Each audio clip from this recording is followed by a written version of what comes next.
Evening, everybody. Welcome to Carrow Road. Like Norwich City, I've gone for a bit of a change this afternoon. The West Brom guys have taken my usual vantage points. I've moved slightly up the City stand. I'm basically outside the director's box recording this one. Pretty good view now. Very much calm after the storm here at Carrow Road. Norwich City have won this afternoon. They've beaten West Brom by a goal to nil. Only their second clean sheet here this season, and it came courtesy of a 93rd minute winner from Josh Sargent to rescue what is 3 points that feel really valuable for Norwich after what has been a pretty difficult chastening run. A lot of questions being asked and various bits and bobs that have been levelled at them. Probably a team that, as we've spoken about consistently this season, have conceded goals too readily, have not been solid enough, have not probably been a little bit too nice to play at points for opposing teams, and haven't posed enough challenges or been robust enough. And today was definitely a response to some of those criticisms, and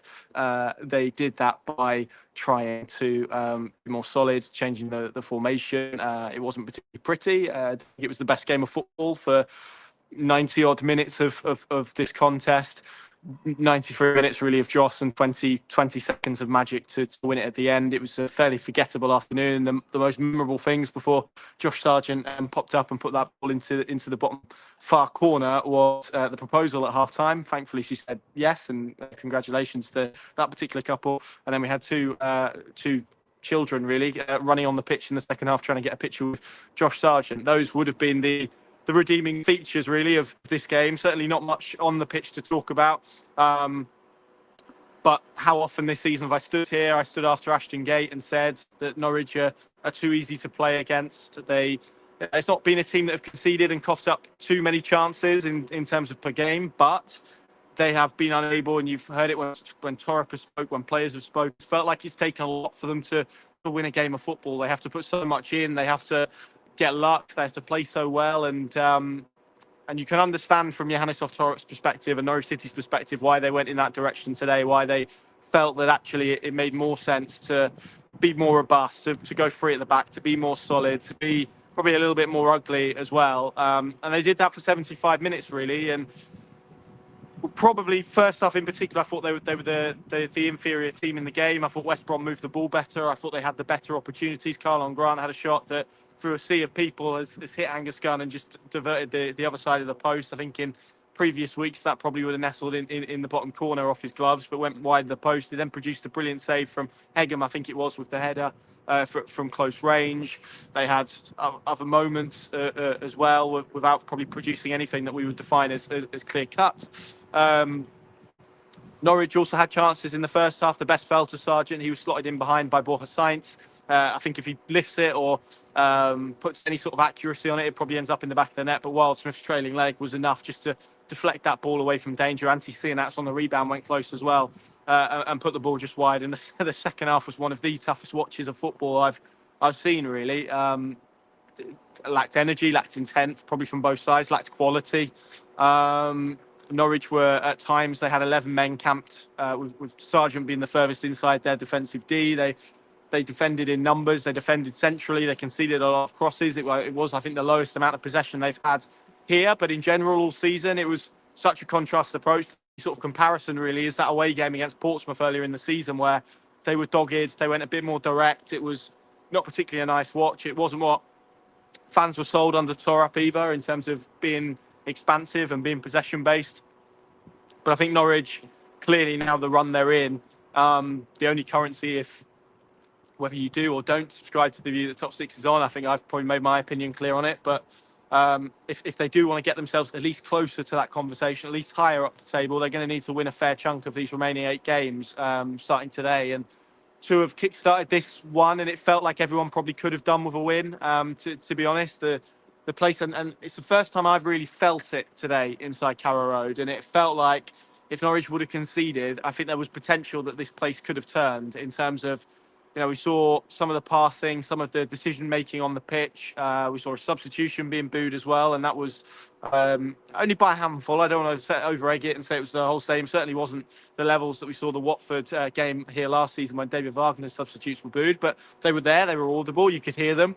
And I think if West Brom would have scored, I think it would be a very different conversation. So, look, Josh Sargent's goal might not be a big goal in the context of Norwich City's championship season. It might not mean that it's a lift off to the top six again. But for the project, if you want to use that word, for Torup, for what they're trying to build here, it feels like a really pivotal goal, because often in these type of things, you find yourselves at crossroads, and it feels like moments where people begin to lose trust in it and faith in it. And of course, that is very binary. That's on results a lot of the time. And you can perform and play really well, as Norwich City have done in bursts and in spells throughout this season, I think. But equally, if you don't back that up with enough results, people will question what the point is of producing those good performances. And so it just felt like Norwich stripped that back to basics today. It felt like a performance that was geared towards getting the result, really. And that's okay. Sometimes I think it's all very well and good to have these sort of ideologies and coaching principles, but within that, you've got to show a willingness to change, and a willingness to be able to and willing to adapt, and to go to something that's a little bit more regimented and ugly, I guess, at points. And so the fact that Torup has been willing to do that, I think, is a positive credential. And this team, when they've been at their best this year, actually, even when they've had lots of the ball, their best opportunities that they've created have been sort of transitional moments, really. It hasn't been when they've suffocated teams. They haven't really done enough of that this season. It's been when they've been able to play in those moments, and they've been able to create transition-like opportunities. They've always got that threat, because Sargent can run in behind, Sainz can run in behind, and there isn't a team that struggled to create chances. So if they could turn off the tap at the other end, and there's always a risk doing this. I've spoken about this before, that if you go and turn the tap off at one end, then it can be harder to keep the flow at the other. And it was today. They didn't create near enough. They created obviously enough to win the game. And yeah, it was not the best watch, but the goal they created and scored today was excellent. Counter-attacking opportunity, brilliant pass from Marcelino Nunez, slotted in behind to Josh Sargent. Brilliant first touch to get away from Bartley inside the box. And it just felt like he'd maybe run it, maybe the defender was going to nick it, and he just punched through the ball. And it's a really, really good finish into that far corner. And this place, which, as I said, had been a little bit mardy all afternoon. You can understand it. For the way that they played, the quality of the game. I mean, in the second half, we had chants about Temu Pukki, about Emi Buendia, about Grant Holt, about Wes Hoolahan. I guess chimes to Ferreira. You can understand why that was the case. But ultimately, coming away with a win, what are these fans going to talk about on the way home? What are they going to talk about, in the pubs and the bars and whatnot, and on the message boards and in the opinion pieces this week? It's going to be about Sargent's goal, and it's going to be about the ecstasy of a last-minute winner, however you get it. If you can't enjoy those moments of football, and we might as well all pack up and go home, because it's pointless, really. And that's not to shirk away from elements of this performance, which I felt were really poor.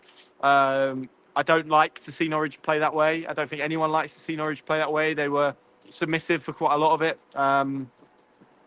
They gave West Brom a lot of territory, a lot of possession. As I said, there were moments, particularly in the first half, where they tried to break and just didn't have the numbers, didn't have the options to break forward.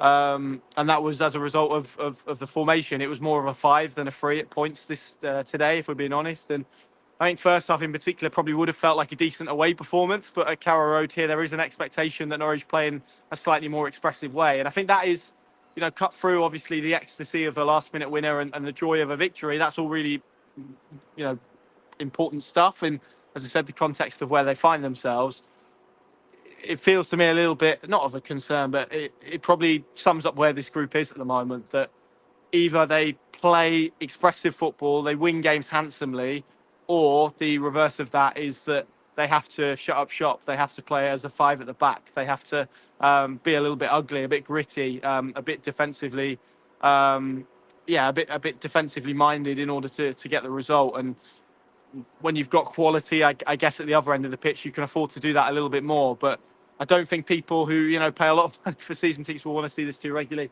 Yanis Torup said post-match it's not something that he wants to see regularly, and clearly it's something that has been born of some really candid conversations over the international break about where they lie, because you cannot keep going on conceding the rate and level of goals that Norwich have been doing. Because if you concede 2 goals in every game, you don't half give yourself a mountain to climb to get any points, let alone to win a contest. You're basically reliant on scoring 3 goals every game, and Norwich aren't there yet. They're not at a stage where they can do that. And so I can understand it because the criticisms, the tetchiness, you risk losing that buy-in, that optimism about what year two looks like, about what this plan and a multi-year process is. And if you don't win games and you don't win enough games, and recently Norwich haven't won enough games, particularly against teams lower end of the table, particularly here as well, and they have had more of the ball. And today they've played a very good West Brom team, one that hasn't prior to today won on the road in 11 games, granted, and they've been a bit sort of draw specialists in the Championship generally, particularly on the road. 10 draws away was, prior to this game, more than anyone else in the division. So they are a team who haven't found goal scoring easy, and under Carlos Corberán were set up to be defensively, defence first, and to try and win games and on the odd goal or individual moment, and that's a strategy that's got them to sixth in the table. And Norwich, I felt, probably went too far the other way at points when they went for that back three and that became a back five. And I thought first half they struggled a bit with mobility, but you could see what they were trying to do. They got to 75 minutes, they took Sorensen off, it went to a midfield three. Wright came on. I think probably in the final analysis his contribution is going to be lost somewhat, but I thought he did a really good job at speeding the pace up of Norwich's play in possession. I thought he added a real quality in possession that maybe went unnoticed a little bit to get Norwich on the front foot. Clearly Marcelino Nunez, we know when he's in the mood and he's given the opportunities, he has the range of passing and quality of passing, as you see outside of the boot, ball through to Sargent to create moments for players.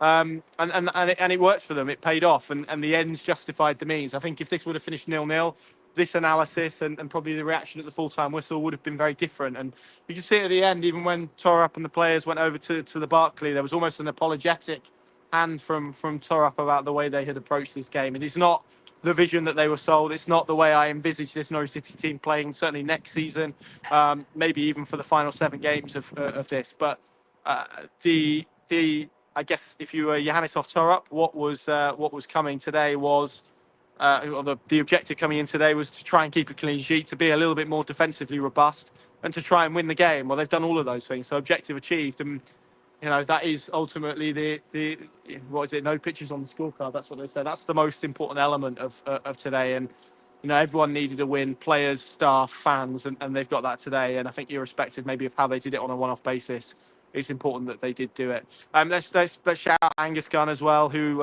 it's been a difficult season for him. I know there's a lot of stats bandying around about maybe Norwich City's goalkeeping department. All I would say on those stats is some of the ones that you read don't necessarily take into account goalkeeping position. So I think it's a little bit skewered. That's not to say there's not an element of truth in it. I think, and we've spoken about pretty robustly, Gunn, Long, Reyes, when they're all in goal, probably haven't had the seasons that they would have liked. Certainly hasn't been the season that Angus Gunn is capable of. I thought today he was excellent. There was obviously the first one, which was a bit fortuitous when the shot came through bodies. I think he's seen it late, and look, he's got something to it and kept it out. So job done in that regard. It's the type of shot that's been going in the bottom corner in recent weeks for Norwich.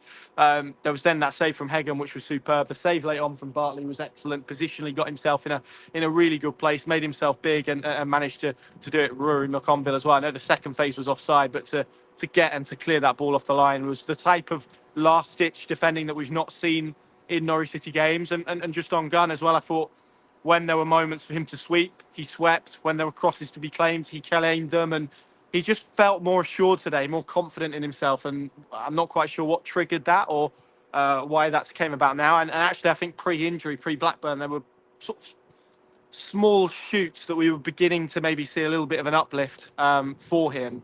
And I'm really pleased for him, because it's not been the season that he would like. But to produce those saves, Sargent will get the headlines as he always does, but those saves were just as important for Norwich City winning this game as that Sargent goal. And of course, when you have a player like Josh Sargent and the quality that he has in front of goal, you just need to give him chances and supply him with chances. And he doesn't need very many at this level to score. I've spoken to him. He described it as his favourite goal this season in terms of the relief and the ecstasy that he felt. Probably got through so much work and so much running, most of that off the ball, to be honest. And the first touch and finish is just sublime. It's above the level to score a goal of that quality. And as I said, it might not change the season too drastically, but in terms of the perception and the view of what they are building here and the feeling towards that heading into the summer, it feels like it could be a big goal, because Norwich have 7 games. I think we all accept that the playoffs is going to be beyond them. I think, well, I think 68 will get you in probably the way it's going at this moment in time.